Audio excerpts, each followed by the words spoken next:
USC gets upset by Utah 47-24 in the Pac-12 championship. And as an OU fan, nothing can be sweeter than this loss for Lincoln Riley right now. I am joined tonight by Drew England, who has been out here grinding, covering Oklahoma State high school football. Drew, how are you doing? I'm good, man. Just got back to my hotel. Watched a complete bloodbath in the 6A1 state championship. The Bixby Spartans get their first 6A1 gold ball to add to their 7 from 6A2, and they beat Owasso tonight 69-6. And I just tweeted out a few minutes ago that I think Bixby could have gave Utah a better game in that Pac-12 championship. So, I'd love to see that one. I think we'd love to see it. I think we'd love to see Lincoln Riley continue choking out these big games and big game scenarios. And for all the USC fans that might see this, listen, it's not a attack to you guys. It's just Lincoln Riley did something to this program that is inexcusable. And so we just want to see the man fail, and we don't want to see him succeed. And you know what? After this season, I'm moved on. I mean, I'm pretty much moved on now as it is. But I'm at this point, I'm moved on. Hey, I'm happy. If I can take a little pleasure in, somebody else's pain and losing just for a split second, I don't like to do it all the time, but in this instance, I'm gonna savor this one just for the night, and the fact that USC is not going to play for a playoff or a national championship is sits well with me right now. So I'm here for it. It's going to sit well. So Caleb Williams did Caleb Williams things in this game, kind of what we saw last year, where he couldn't kind of put it together in the super big moments, but he could still go out there and look like a superstar. What were your thoughts on Caleb Williams, especially going out there and playing as hobbled as he did, especially the last half of the game? Man, I'll tell you what, and a lot of people have said it on Twitter and social media, like it or not, the kid's a warrior, man. The kid can go out and play ball, and he's a very talented quarterback and college football player, and he's got a bright future. And yeah, as OU fans, we want to kick him when he's down, but man, he's still got a chance at winning the Heisman, even though his team lost tonight, and he did throw a pick there in a crucial moment. But I mean, gutsy performance by him. Like you said, he was hobbling around, really just not giving up, and that's all you can ask for out of your quarterback. Can't really say that for their defense because we've seen that before somewhere and in some other place and time. But no, Caleb Williams did everything he could to try to win the game for USC tonight, and hats off to him in a gutsy performance. Yeah, no, Caleb Williams really is the modern day Superman for football. I look at what he can do and how he can take over a game. He gets in his own zen. Like Caleb Williams, there is no other Caleb Williams out there. And I'm not upset at Caleb. Like, as an OU fan, I'm not upset at him for leaving. I kind of expected it when Riley left to go to USC and he hit the coaches portal. I think we're going to start officially having a coaches transfer portal at this point. But when Riley went out there and, Caleb decided to ultimately follow him, I don't think OU fans should be upset about that either, because when a player leaves to go follow a coach that had recently left, or they reopen up a commitment or try to redecide what that's going to look like after a coach leaves, you have to understand from their perspective that they were originally committed to the coach. I understand what Bob Stoops said, but in reality, it's usually not that way. Players are picking who they're going to play for because they feel like that person is best suited to help them develop and potentially go play at a higher league. So I still like Caleb. I want to see him succeed, but I just don't want to see old Milshu out there succeed. So it's kind of a rock and a hard place. So unfortunately, Caleb might get the short end of the stick on that for me. But no, I give my hats off. Caleb Williams out there being an absolute warrior, hobbling all over the field. And, ultimately at the end, they took him out and put Miller Moss in to just finish it up. Because, I mean, as Hank just said here, Caleb Williams, yeah, he's a number one draft pick when he's able to come out. Oh, no question about it, man. Yeah, No yeah, question. I mean, as much as we want to try to deny that, I mean, and me as a football coach, me as a person that covers football, stuff like that, I mean, you'd be crazy, to just, I mean, you got to live in reality a little bit and tip your hat to where it's due. And yeah, Caleb Williams, heck of a player. But I know we want to talk about Utah, or I want to talk about USC and how bad they felt. But let's talk about Utah and their ability to just play the underdog as the defending Pac-12 champions. 2 in a row. They come in here, and I knew Willingham would use this as fuel, and I said it, I think, on my show or yours or somebody's. I don't know. They all run together because we collab so much, and I love it. But I said he's going to use this as bulletin board material when USC fans, when USC players, things like that. Man, they were shooing themselves into the playoffs. They were like, oh, well, Utah, oh, no problem. They're not going to beat us. That first game was a fluke. And, man, these players have a lot of pride. They play with a lot of heart. They've endured a lot of stuff over the last couple of years, losing 2 teammates, battling, winning a championship last year, Rose Bowl, stuff like that. This team can fight, and that's what they did, So I, as much, discredit I want to give USC, I got to give Kyle Whittingham and that Utah Utes team a hell of a lot of credit because, man, they are a good-looking football team, and they seem to flip the switch. And Cam Rising, his switch seems to flip every time they play USC because he's thrown for 300 yards in 3 games in his career, and 2 of them have been against USC this year. So he has something against Utah. He has something against Lincoln Riley. Well, he's from Southern California, and grew up watching USC, playing for USC, and they didn't think he was good enough, whatever it was, and oh boy, eating their words a little bit. Yeah, they are definitely eating their words on that one. Do you think USC or not USC? Let's not talk about them because they lost. They're losers. Do you think Utah?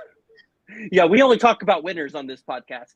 Do you think Utah? Which I mean, I guess that means we can't talk about Oklahoma right now.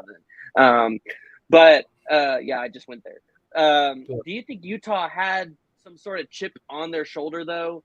For being able to go out there and beat USC in the regular season 43-42 and everybody doubting you and telling you, oh, well, you just got lucky in that win, blah, blah, blah. You were at home. If it was on a neutral site, if it was on a neutral site, USC would get smacked around by Utah. Well, and that's exactly what I was just talking about, using it as fuel. And as a coach, you have to do anything you can to motivate your players. And, for this game, you didn't really have to say a whole lot, but yeah, they did.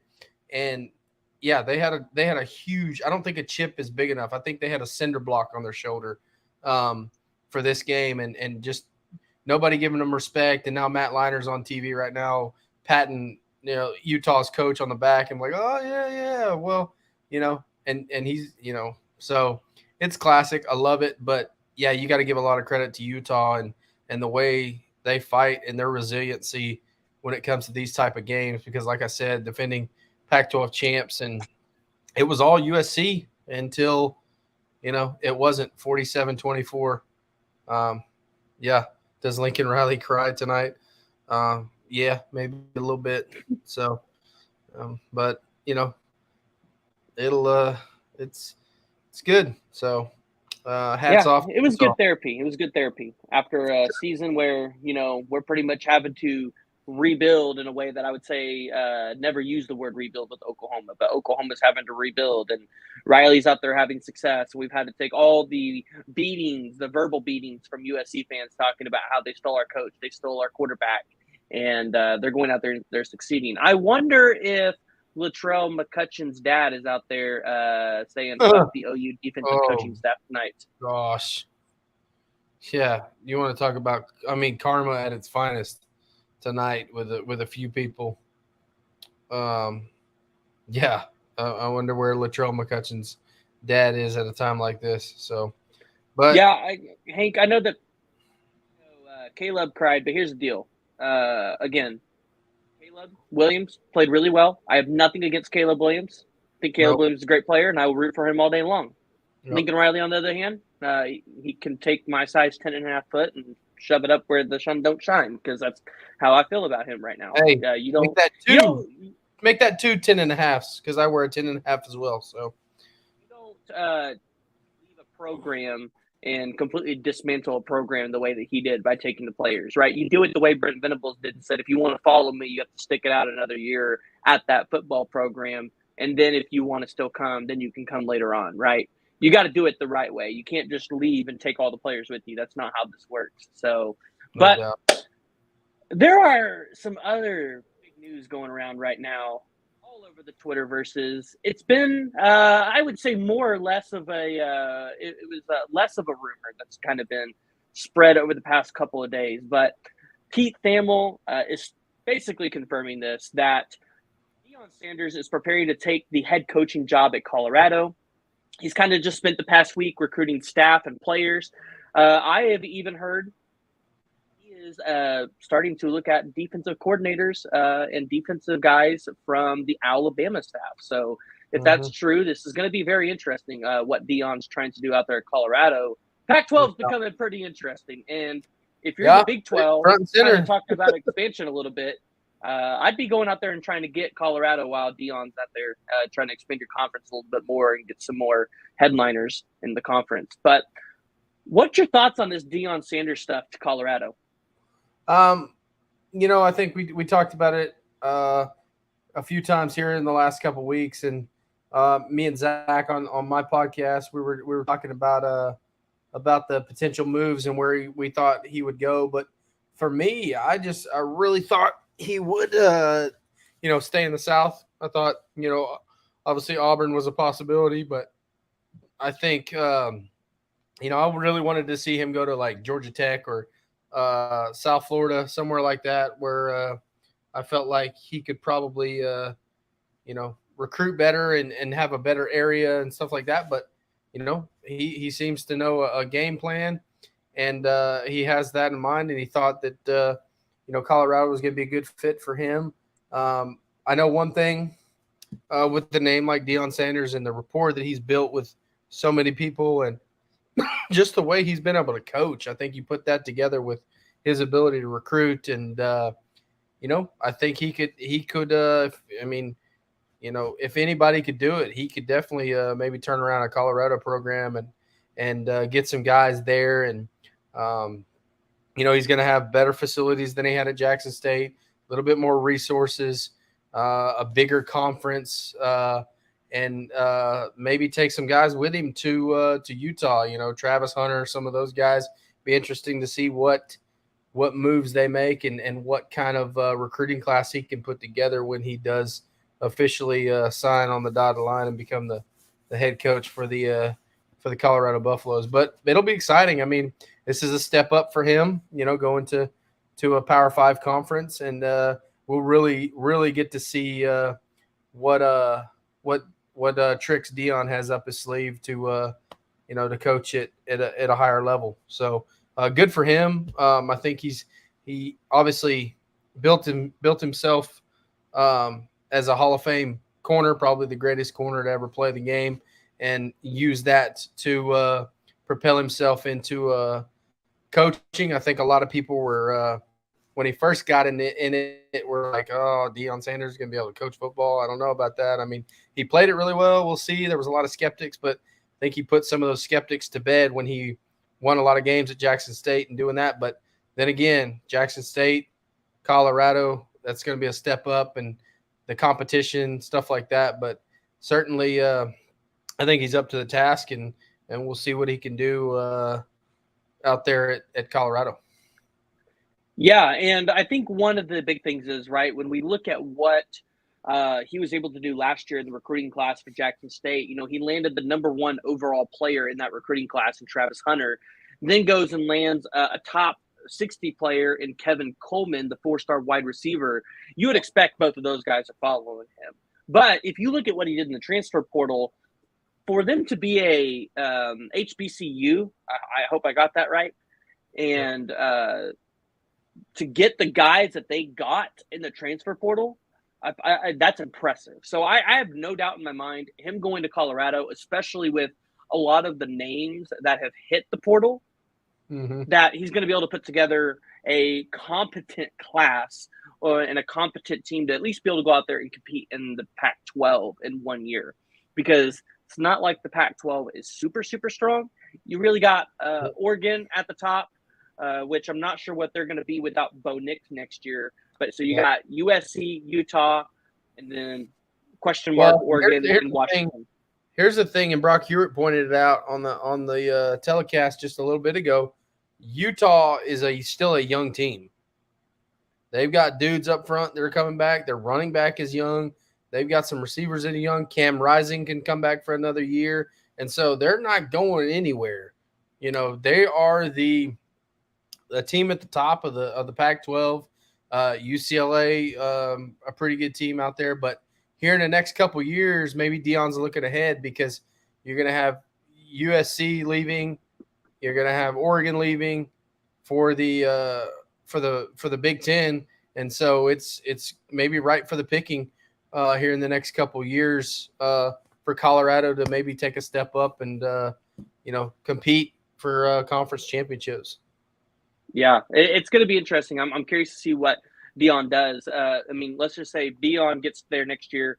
He turns Colorado to a 7 or 8 win program next year. And then, in the next coming years, 10, 11 wins, he's going somewhere else. He's going to get a bigger job. Here's the thing too is, it was a little harder to get some NIL stuff going at Jackson State, but there's going to be some more resources at Colorado that could put together some NIL packages and some things for some of these players and recruits, and package that with what Deion can do coaching and recruiting, and that could be fun to watch out there for Colorado. Yeah, because people don't know this, but Colorado actually is a place. It's kind of like Nashville, Tennessee. They have money out there. There's a lot of retired people that move out there. They have money. Beautiful place. And it's beautiful, right? Who wouldn't want to go live out there? So it's like Vanderbilt. I know we all make fun of Vanderbilt potentially not coming back.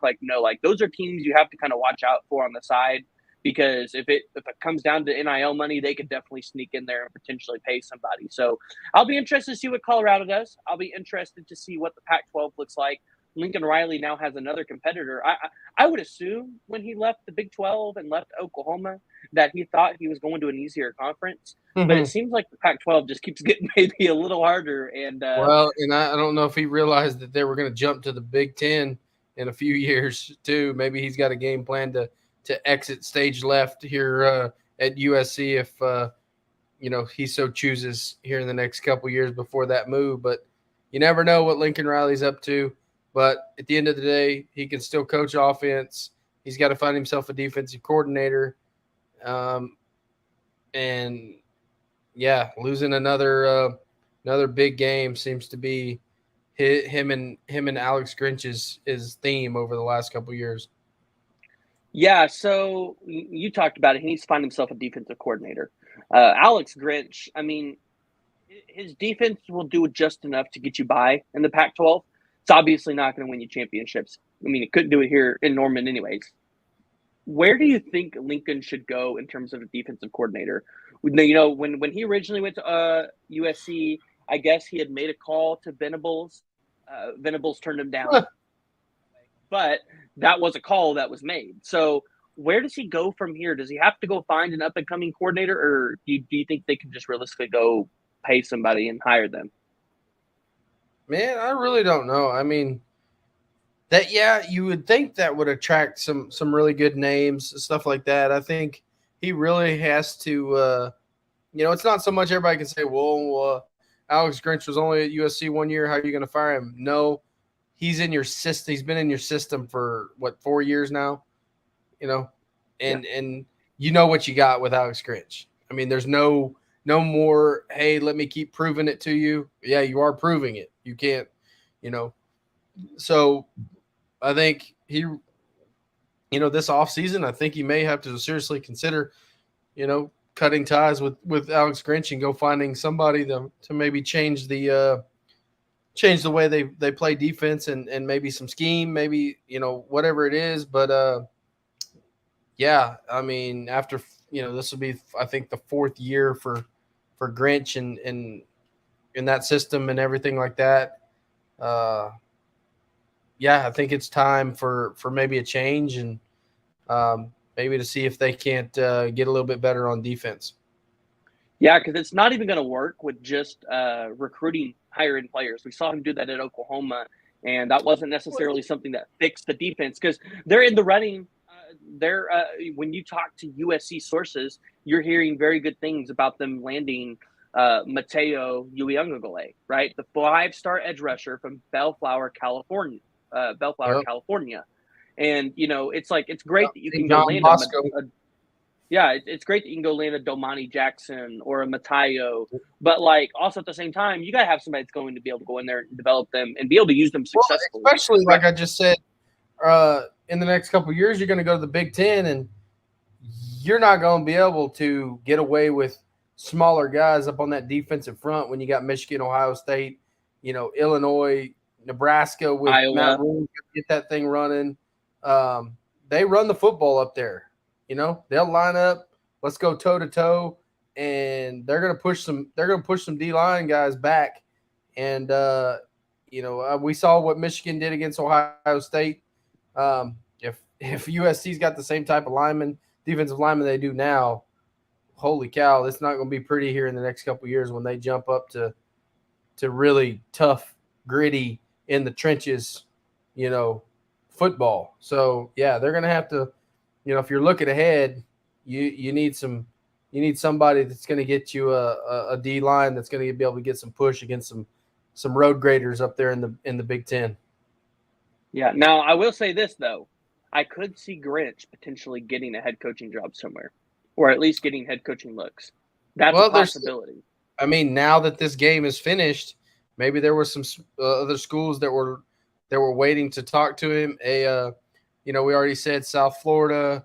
There's still a couple other jobs open that could potentially, be knocking on Grinch's door. And I mean, we'll see. I don't foresee it. I don't think anybody's would want to hire him right now. But I mean, you never know, right?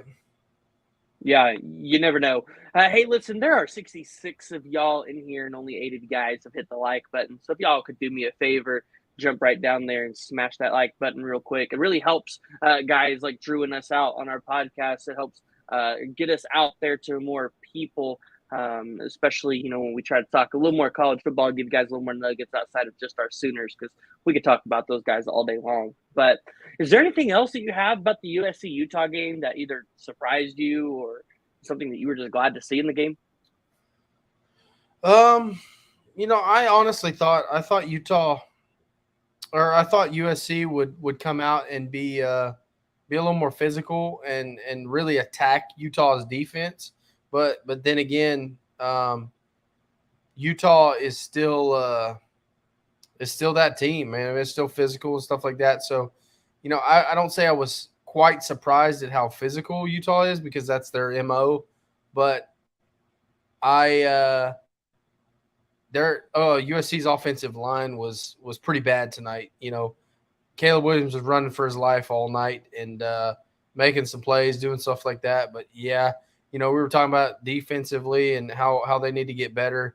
They need to gel that offensive line up a little bit more too, and keep Caleb Williams upright a little bit. So I think that was probably the most surprising thing was how bad their offensive line was just getting beat. Yeah. So is this the biggest upset of the weekend in terms of championship weekend? What now? Is this the biggest upset for championship weekend?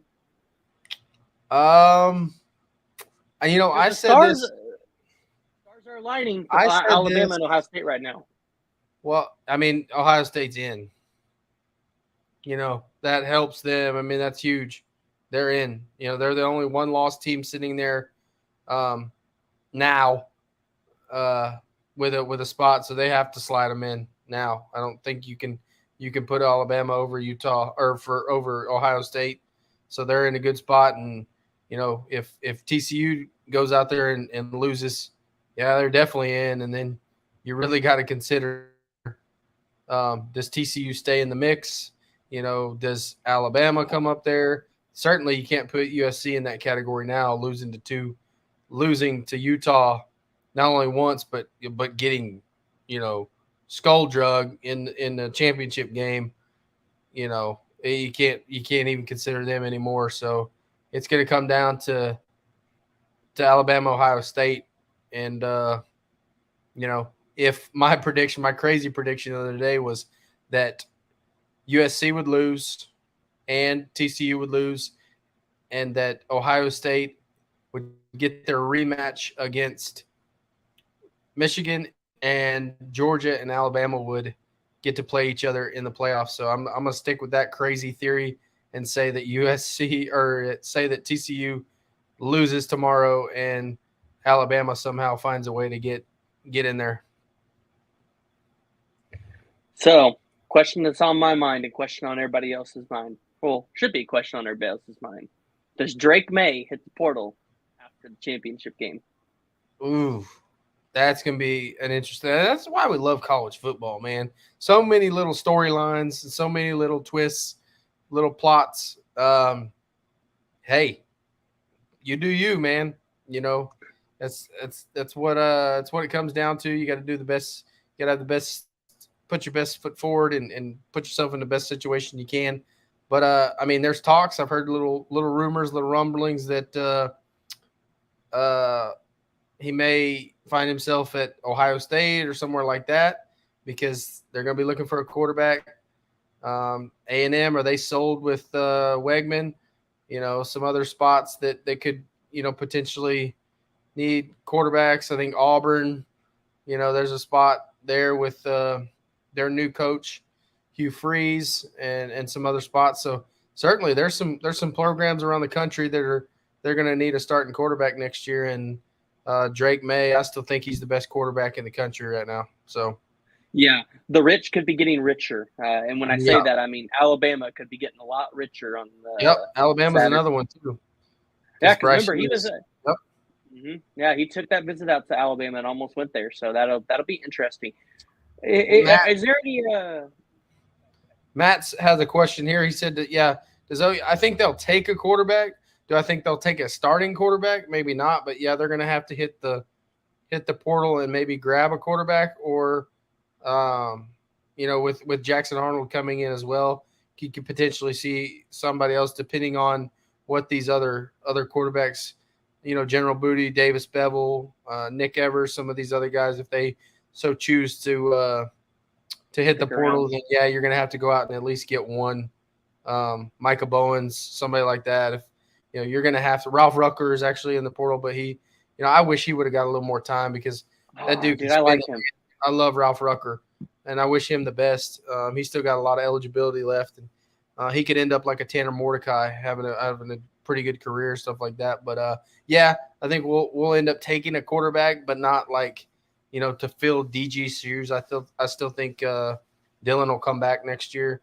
But yeah, we'll probably get somebody. I would imagine. Yeah, in terms of quarterbacks that get processed out, I think General Booty's out, and then probably Davis Bevel, I would assume, just because after this season and with Jackson Arnold and Nick Evers back there, I'm assuming Bevel knows he'll probably never see the field again in an Oklahoma uniform. Yeah, especially if those two are back next year with Dylan Gabriel. Booty's probably not going to see the field, or Davis Bevel. So yeah. They you could potentially, like I said earlier, Micah Bowens, maybe another one that either has to switch positions or probably find a new home. Yeah. Any other big transfer portal hits, whether that's at Oklahoma or anywhere else? I mean, the only ones that I think are going to be really, really big, outside of maybe potentially Drake May, would be a DJ Uiagalelei, which I think Oklahoma State would be foolish not to go all in, balls to the wall to go get him. But especially needing a quarterback, because it sounds like Spencer Sanders is gone out the door. So I just read a tweet from a pretty good source at ESPN. It said Riley said Caleb Williams popped his hamstring on a long run in the first quarter. He Ooh, wouldn't let anybody take him out at the end, or try to take him into the locker room or anything like that. So, man, it speaks to his toughness, and everything like that. But yeah, it looks. I mean, hamstring looked like is what happened to Caleb. Caleb, as in the words of Teddy Lehman, Caleb Williams. So Williams. Yeah, he's Williams. definitely a villain. Yeah. Matt, does So A&M lose any more players? I do think A&M loses more players. But I think the again, biggest question for A&M is, can they stop the bleeding of the transfer portal? Because yeah, they I got mean guys that's the left question. and right. Do they have anybody left? I think that's the biggest. I think that might be a better question. And again, don't be upset if Oklahoma doesn't go grab a bunch of those guys because, again, a guy like Denver Harris, who I saw some of you guys going out there and tweeting, hey, Oklahoma looks pretty good. No, you don't want a guy like Denver Harris at Oklahoma. Those are just troublemakers. They're bad for the locker room. Let them go somewhere else, like a place like Texas or somewhere else. We don't want those kind of guys here. You have any thoughts on that, Hmm. Drew? DJ to UCLA. I haven't heard that, but maybe he's looking to maybe get closer to home. Who knows? I haven't really heard anything about that. But I mean, hey, with the transfer portal the way it is, it wouldn't shock me. Yeah, and I mean, honestly, if I'm DJ, I'm leaving Clemson, especially after how the fans treated me. I'm doing the same thing Spencer Rattler did. Fans treated me like crap. I'm leaving. And listen, I think DJ had a fair year, not a good year, but I think he had a fair year as the Clemson quarterback. Lone I don't. Wolf. Can Caleb please strike the Heisman? But he still may have a chance to hike the real, strike the real pose. Sad to say, but Yeah, Max Duggan, I think definitely has a shot. Um, he goes out and wins you know, tomorrow. He definitely puts himself in a good good spot. And here's what I'll say to go on to my point. I was on my show the other day. Me and Zach were talking about it, um, and about the Heisman and everything like that. I don't think you should be allowed to vote until after conference championships are decided. So I think people have already sent their ballots in, and that's a shame. I think you have to wait until every game is done in the regular season, and then cast your vote. So yeah, no, for sure. So in terms of transfer portal, Xavier Worthy over at Texas, you're hearing that relationship might be mending, but still probably leaning more towards the portal. Maybe USC going out and grabbing him. maybe not. Maybe not. Maybe staying at Texas. You never know. Hey, you know what? I'd be okay with OU trying to go out there and get Worthy. You're like, no. Nah. But yeah, no. I mean, there's definitely going to be portal opens up on the 5th. Conference Yeah, it's about to get championships are real. wrapped It's up. about to get real cray on Monday. Uh, Monday, Tuesday is gonna get crazy. the team up north in Stillwater, they have a definite chance to go out there and rebuild their team. Like I said, I think you go balls to the wall for a quarterback. You got Hudson Card, DJ for sure that are hitting the portal or in the portal already. So those are great options. Hey, speaking of Um, Stillwater, got the chance to watch them today. 6A2. They won the state championship against Choctaw. Got to see Gunnar Gundy um, play quarterback for Stillwater today. He rushed for like 150 yards today. So and ran it pretty good against Choctaw. So that was cool to see. Got to see the mullet down there on the sideline. So it's a good question. If Dylan leaves, who does Levy go after? I don't think Dylan's leaving, but the Oklahoma fans really need to like lay off the kid because that could run him off. And OU fans are good at running people off. Hence why yeah, Brent Venables left. let's think about what we say, or let's think about what we say before we say it. Because yeah, I mean, like it or not, yeah, I've been a little critical of Dylan Gabriel this year, but some accuracy, some different things like that. But at the end of the day, we got a good quarterback, and I'm still going to root him on as long as he's here. And if he does choose to leave, wish him the best. But yeah, but right now that's our guy, and we're gonna stick with DG.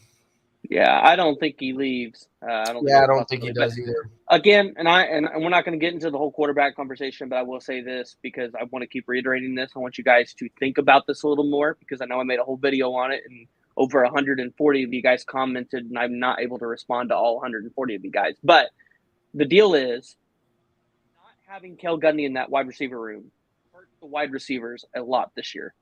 You see him drop balls. Dylan Gabriel overthrowing by as much as he was overthrowing was because the wide receivers were not in the right spots a lot of the time.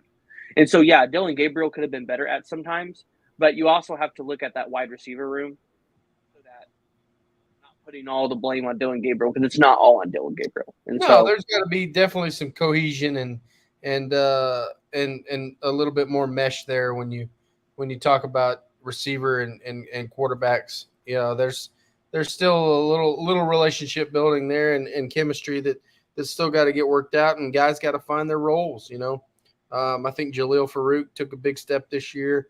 Obviously with Drake Stoops and some other guys. Theo, wish him the best, and as he looks for another landing spot. But and then obviously Marvin, we knew what Marvin was capable of doing. But some other guys, it gives them an opportunity next year to step up and fill the role, and that's why you come to Oklahoma for moments like this, and you don't shy away from having an opportunity to play in some big games, and that's why guys that get recruited by Oklahoma, that's why they end up coming here because they want the spotlight. So next guy up, I'm excited to see some of these young receivers, um, Nick Anderson, Jaden Gibson, some of these guys that hopefully are sticking around to find themselves making plays next year. yes. And I would be committing a sin if we didn't talk just a little bit of OU recruiting before we hopped off for the night. Especially since I am going to be out probably for the next 2 days. I'm going to be going to Missouri, taking some well-deserved time off. I got some time off of work as well. As far as OU recruiting goes, I think we're still looking good.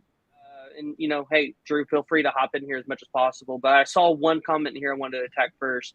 Akana may lean Utah after their big win. That's possibility.